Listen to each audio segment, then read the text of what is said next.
નમસ્કાર, SIP wealth કંપનીમાં આપનું સ્વાગત છે। હવે આપણે જનરલ ઇન્સ્યોરન્સ વિશે માહિતી મેળવીશું। જનરલ ઇન્સ્યોરન્સ એટલે કે નોન લાઇફ ઇન્સ્યોરન્સ, નિર્જીવ વસ્તુનો ઇન્સ્યોરન્સ, જેમાં વાહન વીમો, mediclaim, fire insurance, marine insurance, factory insurance, furniture insurance વગેરેનો સમાવેશ થાય છે। હવે મેડિક્લેમ વિશે માહિતી મેળવીશું। તમારા સર્કલમાં કોઈનો મેડિક્લેમ પહેલેથી ચાલુ છે અને તેમનો મેડિક્લેમ જ્યારે રિન્યૂ કરવાનો હોય તો તમે તેને તમારા કોડમાં લઈ શકશો અને એક્સ્ટ્રા ઇન્કમ કમાઈ શકશો। આઈઆરડીએના રૂલ્સ પ્રમાણે જનરલ ઇન્સ્યોરન્સમાં કસ્ટમર એક કંપનીમાંથી બીજી કંપનીમાં પોલિસી રિન્યૂ કરાવી શકે છે, એને પોર્ટાબિલિટી કહે છે। કસ્ટમરને કંપની બદલવાથી કોઈ નુકસાન થતું નથી। પોર્ટાબિલિટીમાં કસ્ટમરને જૂની પોલિસીના બધા લાભો, નો ક્લેમ બોનસ સાથે નવી કંપનીમાં પણ ચાલુ રહે છે। હવે એક કંપનીમાંથી બીજી કંપનીમાં પોર્ટ કરાવવું હોય તો મિનિમમ 7.5 લાખ અથવા 10 લાખનો મેડિક્લેમ આપવો પડે। અગર પાર્ટી 7.5 લાખ અથવા 10 લાખના મેડિક્લેમનું જે પ્રીમિયમ આવે તે ભરવા તૈયાર હોય તો તમે તેને તમારા કોડમાં રિન્યૂ કરાવી શકશો અને તેનું કમિશન પણ તમને મળશે। જેમની ઉંમર 60 વર્ષ કે તેનાથી વધારે હોય તો તેમનો મેડિક્લેમ પોર્ટ થશે નહીં। તેમણે જે કંપનીમાં મેડિક્લેમ ચાલુ છે ત્યાં જ ચાલુ રાખવો પડશે। મેડિક્લેમમાં 2 પ્રકારની પોલિસી હોય છે, એક family floater health insurance plan અને બીજો ઇન્ડિવિજ્યુઅલ હેલ્થ ઇન્સ્યોરન્સ પ્લાન। હવે family floater health insurance plan વિશે સમજીશું। Family floater health insurance policy પરિવારના બધા સભ્યોને એક જ વીમા રકમ હેઠળ કવર કરે છે। આ પોલિસીમાં બધા વીમાધારક સભ્યો સામાન્ય રીતે જીવનસાથી, બાળકો અને ક્યારેક આશ્રિત માતાપિતા વીમા રકમ શેર કરે છે। ઉદાહરણ તરીકે ઘરમાં 4 મેમ્બરનો અગર 5 લાખનો ફેમિલી ફ્લોટર મેડિક્લેમ લીધો છે તો 4 મેમ્બરની વચ્ચે 5 લાખનું કવર રહેશે। હવે અગર હોસ્પિટલમાં કોઈ એક મેમ્બર દાખલ થાય અને તેનો 1 લાખનો ખર્ચો થાય તો તે વર્ષમાં હવે 4 મેમ્બરની વચ્ચે 4 લાખનું જ કવર રહેશે।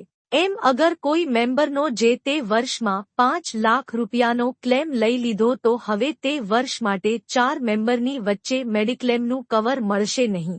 જ્યારે પોલિસી રિન્યૂ થશે ત્યારે પાછું 5 લાખનું કવર ચાલુ થઈ જશે। સામાન્ય રીતે ઘરના બધા મેમ્બરના એકસાથે ક્લેમ આવવાના ચાન્સ ઓછા રહે છે, તેથી ફ્લોટર પોલિસી વધારે ચાલે છે અને તેથી ફ્લોટર પોલિસીનું પ્રીમિયમ પણ ઓછું આવે છે। હવે ઇન્ડિવિજ્યુઅલ હેલ્થ ઇન્સ્યોરન્સ પ્લાન વિશે સમજીશું। ઇન્ડિવિજ્યુઅલ હેલ્થ ઇન્સ્યોરન્સ પ્લાન ઘરના દરેક મેમ્બરને અલગથી આવરી લે છે। મેડિક્લેમનું કવર દરેક મેમ્બર દીઠ અલગ હોય છે। ઘરના કોઈપણ મેમ્બર દ્વારા કરવામાં આવેલા ક્લેમ બીજા મેમ્બરના મેડિક્લેમની વીમા રકમને અસર કરતા નથી। ઉદાહરણ તરીકે ઘરમાં અગર 4 મેમ્બર છે અને 5 લાખનો મેડિક્લેમ લીધો છે તો મેમ્બર દીઠ 5 લાખનો મેડિક્લેમ રહેશે, મતલબ દરેક મેમ્બર 5 લાખનો ક્લેમ લઈ શકશે। તેથી ફ્લોટર પોલિસી કરતા ઇન્ડિવિજ્યુઅલ હેલ્થ ઇન્સ્યોરન્સ પ્લાનનું પ્રીમિયમ વધારે હોય છે। મેડિક્લેમમાં વાર્ષિક પ્રીમિયમ જ ભરવાનું હોય છે, જે ચેકથી, ડેબિટ કાર્ડથી, ક્રેડિટ કાર્ડથી કે યુપીઆઈથી ઓનલાઈન ભરી શકાય છે। મેડિક્લેમમાં કેશથી પ્રીમિયમ ભરાશે નહીં। મેડિક્લેમમાં બધી જ કંપની કેશલેસ ફેસિલિટી આપે છે। આપણે કોઈ પૈસા કાઢવા પડતા નથી। કેશલેસ ફેસિલિટી એટલે હોસ્પિટલમાં દાખલ થઈએ ત્યારથી લઈને ડિસ્ચાર્જ મળે ત્યાં સુધી જે કંઈ પણ બિલ બને તે આપણે ભરવાનું રહેતું નથી। બધું બિલ કંપની ચૂકવે છે। કેશલેસ ફેસિલિટી લેવા માટે હોસ્પિટલમાં પહેલેથી એપ્રુવલ લેવાનું હોય છે। સવારથી એપ્રુવલ માટે હોસ્પિટલમાં ટીપીએ ડિપાર્ટમેન્ટમાં પેપર જમા કરાવી દઈએ તો 2 થી 4 કલાકમાં એપ્રુવલ આવી જાય છે। તો આ રીતે કંપનીમાંથી એપ્રુવલ આવ્યા પછી કેશલેસ ફેસિલિટીનો લાભ લઈ શકાય છે।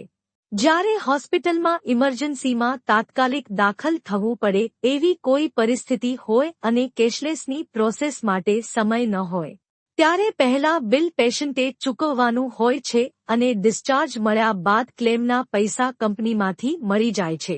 મેડિક્લેમમાં હોસ્પિટલમાં દાખલ થઈએ એના 30 દિવસ પહેલાના બિલ અને હોસ્પિટલમાંથી ડિસ્ચાર્જ મળ્યા પછી 30 દિવસ પછીના બિલ સબમિટ કરવાથી તેના પૈસા પણ કંપનીમાંથી મળી જાય છે. પણ એના માટે બધા બિલ સાચવવા જરૂરી છે. બિલ વગર કોઈ ક્લેમ મળશે નહીં. દરેક કંપનીમાં મેડિક્લેમ લીધા પછી 30 દિવસનો લોકિંગ પીરિયડ હોય છે. બીમારીને કારણે હોસ્પિટલાઇઝેશન 30 દિવસ સુધી કવર થતું નથી. 30 દિવસ પછી કવર ચાલુ થાય છે. એક્સિડન્ટને કારણે ઓપરેશન કે હોસ્પિટલાઇઝેશનના સંજોગોમાં પહેલા દિવસથી જ કવર ચાલુ થઈ જાય છે. મેડિક્લેમમાં પહેલેથી જે બીમારી હોય અને પહેલેથી કોઈ ઓપરેશન કરાવવું પડે એવું હોય તો તે 2 વર્ષ સુધી કવર થશે નહીં. તે ઉપરાંત અમુક ઓપરેશનો એવા છે જે દરેક કંપનીમાં 2 વર્ષ પછી જ કવર થાય છે. પ્રી-એક્ઝિસ્ટિંગ ડિઝીઝ એટલે કે પહેલેથી કોઈ ગંભીર બીમારી હોય કે પહેલેથી કોઈ ઓપરેશન કરવાનું નક્કી હોય તે બંને 2 વર્ષ સુધી કવર થતા નથી. મેડિક્લેમ લેતી વખતે જેમનો મેડિક્લેમ લેવાનો છે તેમને અગર કોઈ રોગ હોય, કોઈ કાયમી દવા ચાલતી હોય, કોઈ ઓપરેશન થયું હોય તો ફોર્મમાં બધી વિગત બતાવી દેવી, જેથી ક્લેમ મળવામાં કોઈ તકલીફ પડે નહીં. જ્યારે કોઈનો પણ મેડિક્લેમ લેવાનો હોય ત્યારે તેમને બધા મેમ્બરની હેલ્થ હિસ્ટ્રીમાં બીમારી, કાયમી દવા અને ઓપરેશન વિશે પૂછી લેવું જોઈએ. મેડિક્લેમનો ક્લેમ લેવા માટે હોસ્પિટલને લગતા બધા બિલો, રિપોર્ટ, દવાના બિલો અને ફાઇલ સાચવવી જરૂરી છે.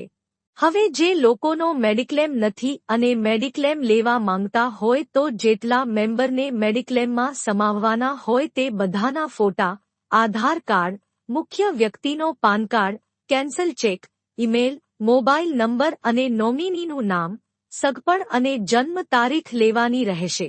મેડિક્લેમનું કેટલું પ્રીમિયમ આવશે તેનું કોટેશન કઢાવવા માટે ઘરના દરેક મેમ્બરની જન્મ તારીખ આપવી જરૂરી છે. કોટેશન આપ્યા બાદ કસ્ટમર મેડિક્લેમ લેવા માંગતો હોય તો તેની પાસે ઉપર દર્શાવેલા ડોક્યુમેન્ટ ઓનલાઈન સબમિટ કર્યા પછી કંપનીમાંથી મેઇલ પર પેમેન્ટની લિંક આવશે. તે લિંક ઓપન કરી ડેબિટ કાર્ડથી, ક્રેડિટ કાર્ડથી, યુપીઆઈથી પેમેન્ટ કરી શકાશે. પેમેન્ટ થયા બાદ તરત જ 5 થી 10 મિનિટમાં પોલિસી કસ્ટમરના મેઇલ પર આવી જશે. તમે તમારા ગ્રુપ, કોન્ટેક અને સર્કલમાંથી મ્યુચ્યુઅલ ફંડ અને જનરલ ઇન્સ્યોરન્સમાંથી એક્સ્ટ્રા ઇન્કમ કમાવવા માંગતા હોવ તો તમે જોબ, બિઝનેસ અથવા પ્રોફેશનની સાથે પાર્ટ ટાઈમ અથવા સ્પેર ટાઈમમાં એક્સ્ટ્રા ઇન્કમ કમાઈ શકો છો. મ્યુચ્યુઅલ ફંડ અને જનરલ ઇન્સ્યોરન્સનું કામ તમે અત્યારથી શરૂ કરશો તો 2 થી 3 વર્ષમાં આરામથી ઘર બેઠા દર મહિને મિનિમમ 20 થી 30 હજાર રૂપિયા કમાતા થઈ જશો. IRDAની ગાઈડલાઈન પ્રમાણે જનરલ ઇન્સ્યોરન્સનું કામ કરવા માટે તમે POSP બની શકો છો. POSP એટલે point of the sales person કે જે વ્યક્તિ જનરલ ઇન્સ્યોરન્સનું કોઈ પણ કામ કરી શકશે. આના માટે તમારે કોઈ ફી ભરવાની નથી. 3 થી 4 દિવસમાં તમને POSPનો કોડ મળી જશે. POSPનો કોડ મળી ગયા પછી તમે જનરલ ઇન્સ્યોરન્સનું કામ કરી શકશો. તમને આનું સોફ્ટવેર પણ મળી જશે અને પછી તમે વેહિકલ ઇન્સ્યોરન્સનું કામ, મેડિક્લેમ વગેરેનું કામ ઘર બેઠા સોફ્ટવેરથી કરી એક્સ્ટ્રા ઇન્કમ કમાઈ શકશો. અગર તમે મ્યુચ્યુઅલ ફંડનો કોડ લેવા માંગતા હોવ તો તે પણ લઈ શકશો અને મ્યુચ્યુઅલ ફંડનું કામ કરીને એક્સ્ટ્રા ઇન્કમ કમાઈ શકશો. આના માટે તમને ટ્રેનિંગ, ગાઈડન્સ અને સપોર્ટ પણ મળશે. POSP બનવા માટે Aadhaar card, PAN card, cancel cheque, ધોરણ 10 અથવા 12ની માર્કશીટ, ઈમેલ અને મોબાઈલ નંબર આપવાનો રહેશે. Thank you.